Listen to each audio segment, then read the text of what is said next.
साथियों, अस्सलामु अलैकुम वरहमतुल्लाहि वबरकातुहू। मैं हूँ एफएस हमीदी और मैंने आप सबके लिए शुरू कर दी है बीपीएससी टीचर 2 उर्दू की तैयारी करवानी।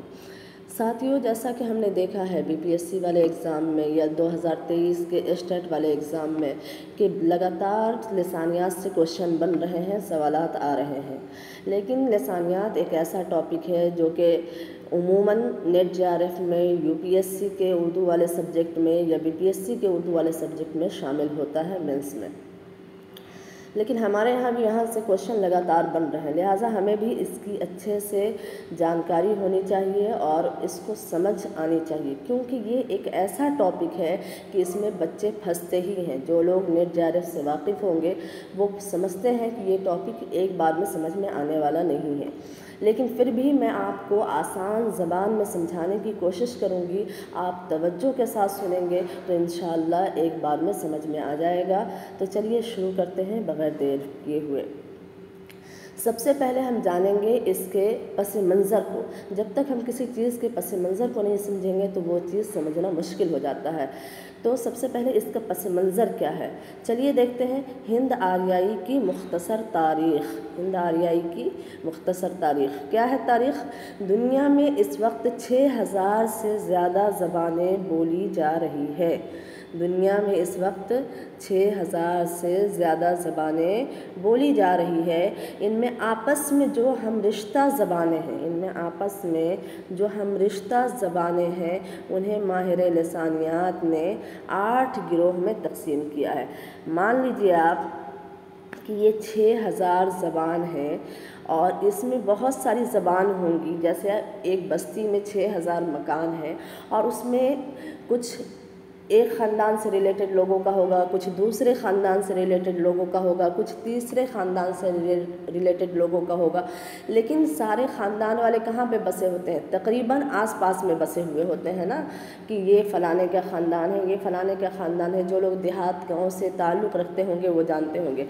इसी तरह ज़बानों के गिरोहों में भी क्या किया गया है कि 6000 ज़बानों में जो हम रिश्ता ज़बानें थीं, एक जैसी ज़बानें थीं, उनको एक गिरोह में शामिल कर दिया गया है। क्लियर है? इतना समझ में आ रही बात कि 6000 ज़बानों में जो एक जैसी ज़बानें थीं उनको एक गिरोह में डाल दिया गया है। और कुल 6000 ज़बानों को, यानी उनसे ज़ायद ज़बानें हैं, उनको मिला करके कितना गिरोह बनाया गया है? तो 8 गिरोह बनाया गया है। कितना गिरोह बनाया गया है? 8 गिरोह बनाया गया है। अब चलिए देखते हैं कि उसमें कौन कौन सी गिरोह है। सबसे पहला क्या है? सामी। सबसे पहला सामी, दूसरा हिंद चीनी, तीसरा दड़ाबड़ी, चौथा मुंडा, पांचवा अफ्रीका की बातू, छठा अमरीकी, सातवां मलाया और आठवां है हमारा हिंद यूरोपी। यही सारा लुब्बे लबाब है। यहीं से हमें सब कुछ समझना है कि हिंद यूरोपी क्या चीज़ है। तो इसको जहन से निकलने न दें कि हिंद यूरोपी क्या है, कैसे है। चलिए देखते हैं अब एक एक करके कि किन किन ज़बानों से हमें वाक़फ़ियत ज़्यादा ज़रूरी है, किन ज़बानों को अगर हम सरसरी अंदाज से भी पढ़ लें तो काम चल सकता है। चलिए देखने की कोशिश करते हैं। ये 8 ज़बानों में से 3 ज़बानें ऐसी हैं जिनसे हमें ताल्लुक़ ज़्यादा रखना है। 3 ज़बानें कौन कौन? सामी। क्यों? कि सामी से निकली है अरबी, इबरानी, हबशी, यानी मुसलमानों से जो किताबें आसमान से नाजिल हुई हैं वो अक्सर किस में नाजिल हुई हैं? सामी ज़बान में। उसके बाद दूसरी दड़ावड़ी। ये क्यों? ये कदीम हिंदुस्तान की ज़बान थी जो अभी भी कहीं कहीं राइज है। चूँकि हम हिंदुस्तान में रह रहे हैं तो हमें इससे वाक़फ़ियत होनी चाहिए। और नेक्स्ट है हमारा हिंद यूरोपी, जिस पे सारा दारोमदार है, सारा खेल इसी पे है, इसलिए इसको हम समझने की कोशिश करेंगे। तो ये 8 ज़बानों में से हमें 3 ज़बानों को अच्छे से याद रखना है। बाकी के नाम एक बार पढ़ लिए काफ़ी है। चलिए आगे देखते हैं। सामी। सामी क्या है? इस सिलसिले में बहुत सी अहम ज़बानें पाई जाती है। अरबी, आसूरी, आशूरी होना चाहिए था, ये आस्तूरी हो गया है, टाइपिंग मिस्टेक है, आप लोग इसको जहन में रख लें। अरबी, आशूरी, इबरानी, हबशी, ये सारी ज़बानें किससे निकली हैं? सामी से। फिर से समझिए, अरबी, आशूरी, इबरानी, हबशी, ये सारी ज़बानें किससे निकली है? सामी से निकली है। अब क्वेश्चन आपको यहाँ पे क्या आ सकता है कि अरबी किस ज़बान से निकली है, तो आप डायरेक्ट कहेंगे शामी से। इसी तरह आपसे पूछ सकता है कि इबरानी किस ज़बान से निकली है, तो शामी से। अब चलिए नेक्स्ट देखते हैं, दड़ावड़ी। दड़ावड़ी क्या है? इससे हिंदुस्तान के बहुत सी अहम ज़बानों का सिलसिला मिलता है। इससे क्या होता है? हिंदुस्तान की बहुत सी अहम ज़बानों का सिलसिला मिलता है। ये कहाँ राइज है? ये जुनूबी हिंदुस्तान में राइज है। ये कहाँ राइज है? जुनूबी हिंदुस्तान की ज़बान है दड़ावड़ी जो है, जुनूबी। यानी जब तक हमारे यहाँ आर्या की आवरी नहीं हुई थी, आर्या तशरीफ़ नहीं लाए थे हिंदुस्तान में, तब हिंदुस्तान में मान लीजिए कि ये पूरा हिंदुस्तान का नॉर्थ है और ये नॉर्थ पोल है और ये साउथ पोल है, ये साउथ पोल है। तो इधर रहते थे आस्ट्रिक, ऊपर की तरफ आस्ट्रिक रहते थे और नीचे दरावड़ी रहते थे। लेकिन जब आर्या आ गए तो आस्ट्रिक को क्या कर दिया? ख़त्म कर दिया। यानी ये बहरे रूम से आए थे और इनको फिर दबा दिया। कोई भी जब ताकतवर कौम आती है तो क्या करती है? कमज़ोर कौम को दबा देती है, कुचल देती है। तो आस्ट्रिक को क्या कर दिया? कुचल दिया। और इधर जो थी दड़ावड़ी, ये फिर भी ज़िंदा रही, तो इसलिए इसका नाम आज तारीख़ में आता है। क्लियर है? तो ये ज़माने जुनूबी हिंदुस्तान में राइज थी।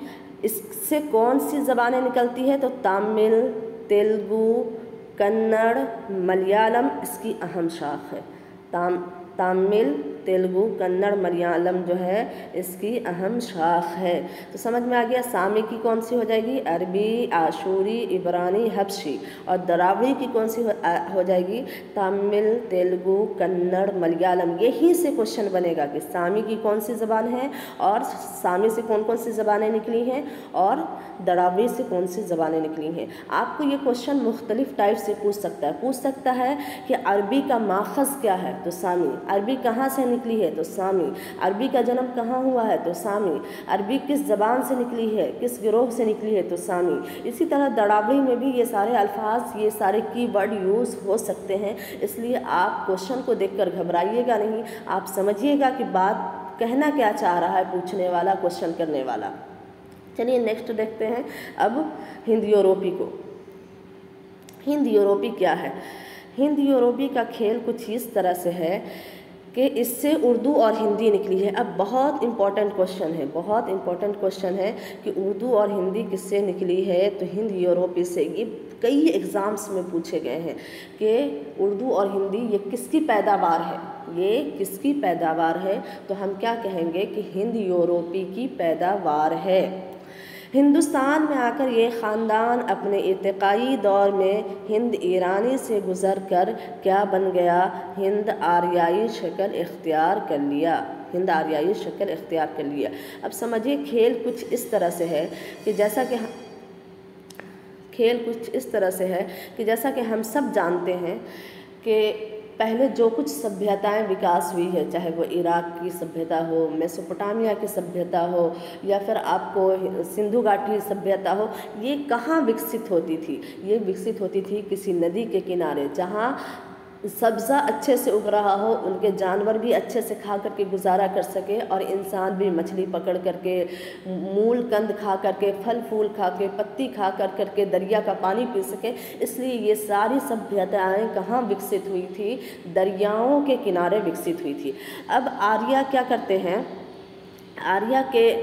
आर्या ये क्या करते हैं कि आर्या 2500 साल में ये कहाँ होते हैं? हिंद यूरोप में होते हैं। ये कहाँ होते हैं? हिंद यूरोप में होते हैं।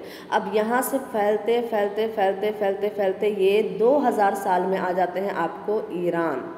ये 2000 साल में कहाँ आ जाते हैं? ईरान। यानी सफ़र करते हैं ना, जहाँ जहाँ उनको मिल रहा है दाना, पानी, चारा, नदी के किनारे, ये सारी चीज़ें, वो वहाँ से सफ़र करते हुए क्या करते हैं? आगे बढ़ते हैं। और फिर यहाँ से चलते 1500 में ये पहुँच जाते हैं हिंदुस्तान। 1500 में पहुंच जाते हैं हिंदुस्तान। 2500 में कहाँ थे? यूरोप में थे। फिर उसके बाद 2000 में ईरान आते हैं और ईरान आते आते कहाँ आ जाते हैं? 1500 में ये हिंदुस्तान आ जाते हैं। जब आर्या यूरोप में थी, जब आर्या यूरोप में थी तब ये कहलाई हिंद यूरोपी, हिंद यूरोपी, हिंद यूरोपी, हिंद यूरोपी। और जब आर्या ईरान में आई तो कहलाई हिंद ईरानी, हिंद ईरानी। जब आर्या ईरान में पहुंची तो क्या कहलाई? हिंद ईरानी। और जब आर्या हिंदुस्तान में आई तो कहलाई क्या? हिंद आर्याई, हिंद आर्याई, हिंद आर्याई। समझ में आया? 2500 में ये यूरोप में थी।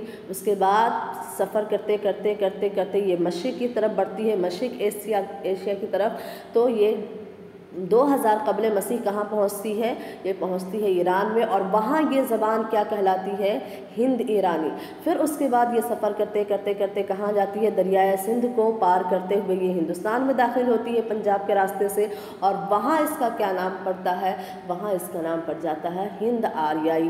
तो अब आपको समझ में आ जाएगा कि हिंद यूरोपी, हिंद ईरानी और हिंद आर्याई ये क्या टर्म है।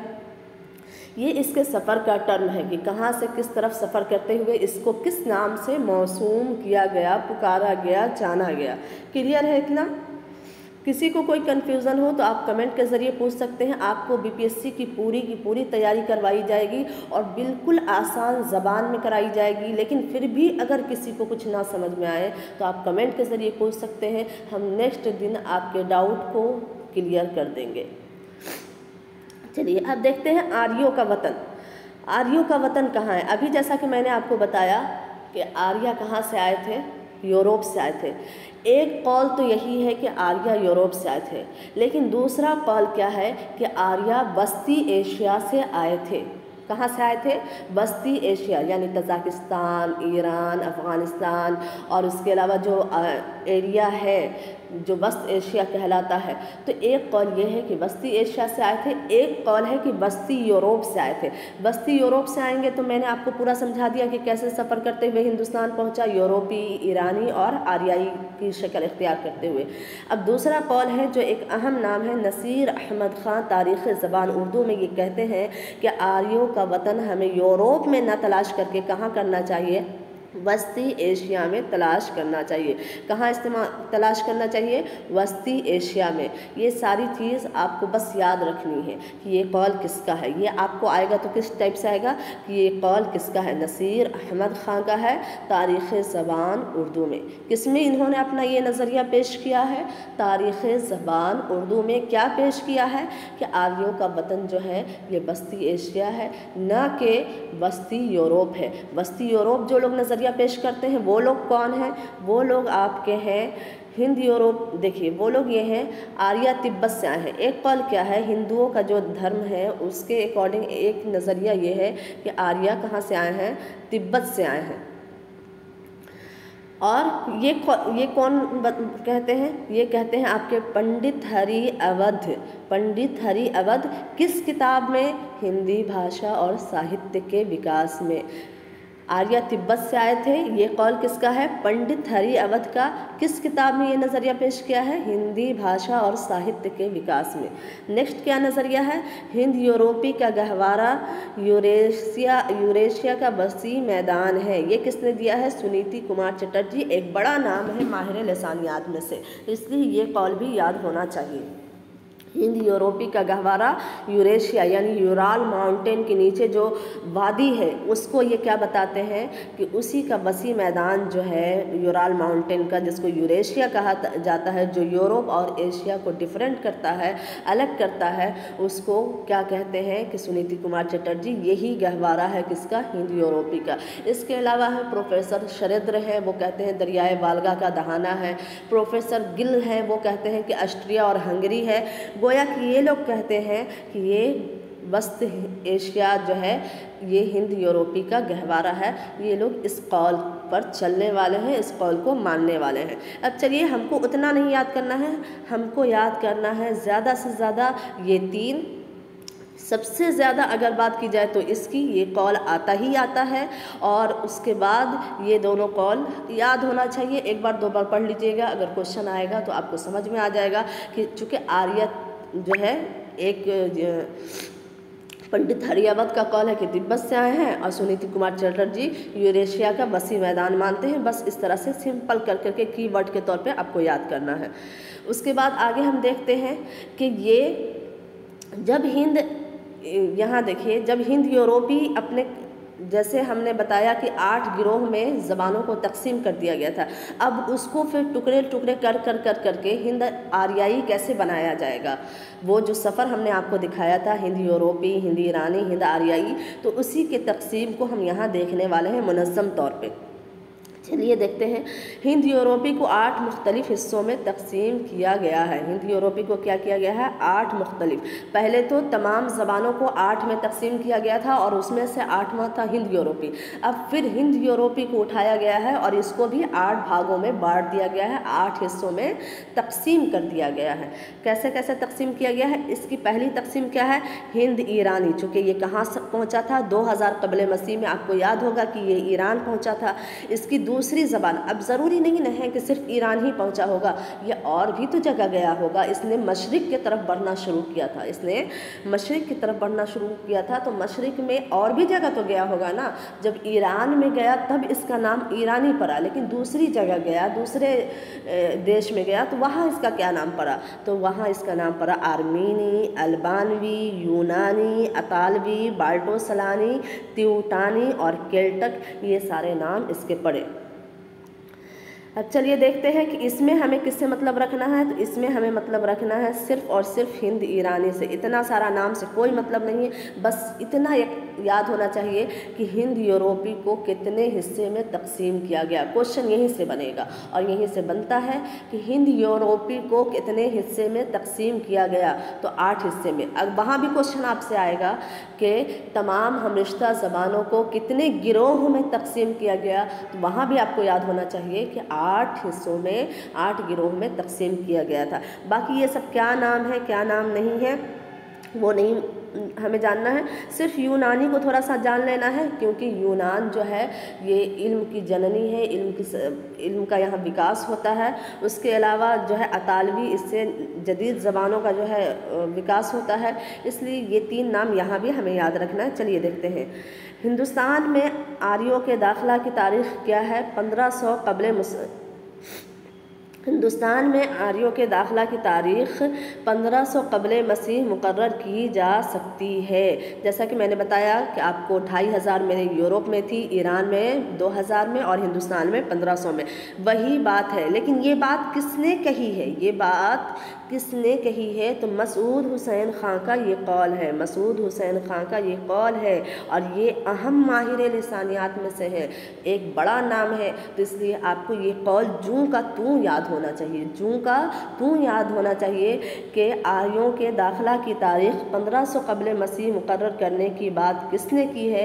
मसूद हुसैन खां ने की है। ये कौल आपको एज दैट इज़ इसी तरह याद होनी चाहिए, क्योंकि क्वेश्चन जो आएगा तो अक़वाल दे देगा और उसके बाद पूछ देगा कि इसको किसने कहा है, किसने दिया है ये नज़रिया। तो आपको यहाँ पे ऐसे याद होनी चाहिए। उसके बाद चलिए देखते हैं आगे क्या है। मग़रिब की तरफ जाने वाले गिरोह को किनेटम गिरोह का नाम दिया गया। मग़रिब की तरफ जाने वाले गिरोह को किनेटम गिरोह का नाम दिया गया, जिसकी नुमाइंदा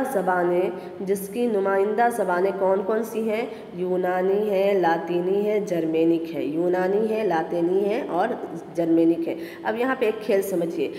जो लोग मानते हैं कि आर्या बस्ती यूरोप से आए हैं, उनका तो मैंने तफसील से जिक्र कर दिया कि प्रोफेसर शरियतर है, प्रोफेसर गिल है, सुनीति कुमार चटर्जी है, पंडित हरिअवध है। लेकिन एक खेल ये है कि जो लोग वस्ती एशिया मानते हैं, वस्ती एशिया मान लीजिए कि ये मिड पॉइंट होगा, वस्ती एशिया का ये मिड पॉइंट होगा। अब एक गिरोह क्या होगी, इधर बढ़ना शुरू की होगी मगरिब की तरफ, और एक गिरोह होगी इधर बढ़ना शुरू होगी मशरिक़ की तरफ। जो मगरिब की तरफ बढ़ी उसको किनेटम गिरोह का नाम दे दिया गया, किनेटम गिरोह का नाम दे दिया गया। जो मशरिक़ की तरफ बढ़ी इसको सितम ग्रुप का नाम दे दिया गया। और यही जो है ईरान में आकर के क्या बन गई, यही सितम ईरान में आकर के बन गई औस था। और इसी की जदीद शक्ल क्या हो गई, फ़ारसी। इसी की जदीद शक्ल क्या हो गई, फ़ारसी हो गई। जैसा कि हम देखते हैं कि उर्दू इसका पुराना नाम क्या था, दक्कनी था, गुजरी था, हिंदवी था, हिंदी था। पूछ सकता है आपसे क्वेश्चन कि उर्दू का पुराना नाम क्या है और उसमें हिंदी दे देगा तो आप कहिएगा नहीं, हिंदी तो एक अलग ज़बान है, एक अलग भाषा है, ये तो नहीं हो सकता। लेकिन आपको याद होना चाहिए कि पुराने ज़माने में जब दक्कन में ये परवान चढ़ रहा था, अपने इर्तिकाई दौर में था उर्दू, तो उस वक्त इसका नाम दक्कनी भी था, गुजरी भी था, उर्दू भी था, और ये उर्दू कह रहे हैं, हिंदवी भी था, और हिंदी नाम से भी इसी को पुकारा जाता था। ये तमाम नाम इसी का है। तो इसी तरह ये सितम औस्था कहलाई, और यही औस्था बाद में क्या कहलाई, फ़ारसी कहलाई। ये चीज़ आपको याद होना चाहिए। अब उसके बाद देखते हैं, ये वही चीज़ है जो मैंने आपको एक्सप्लेन किया है, पहले समझा दिया ताकि इबारत आपको समझ में आए कि क्या यहाँ पेश किया जा रहा है, ये असल में क्या इसका पस मंज़र है, वरना आपको बाउंस जाएगा कि ये क्या है, किसी को समझ में नहीं आएगा। चलिए, मगरिब की तरफ जाने वाली गिरोह क्या है, मगरिब की तरफ जाने वाली गिरोह को किनेटम गिरोह का नाम दिया जा सकता है, जिसकी नुमाइंदा ज़बानें यूनानी, लातिनी, जर्मेनिक वगैरह है। और मशरिक़ की तरफ जाने वाली गिरोह को सितम गिरोह का नाम दिया गया है, जो ईरान में औस्था कहलाई और बाद में इसकी जदीद शक्ल क्या कहलाई, फ़ारसी कहलाई। अब एक क्वेश्चन और आपसे बनता है कि आर्य जिस वक्त हिंदुस्तान में दाखिल हुए थे उस वक्त उनकी ज़बान क्या थी।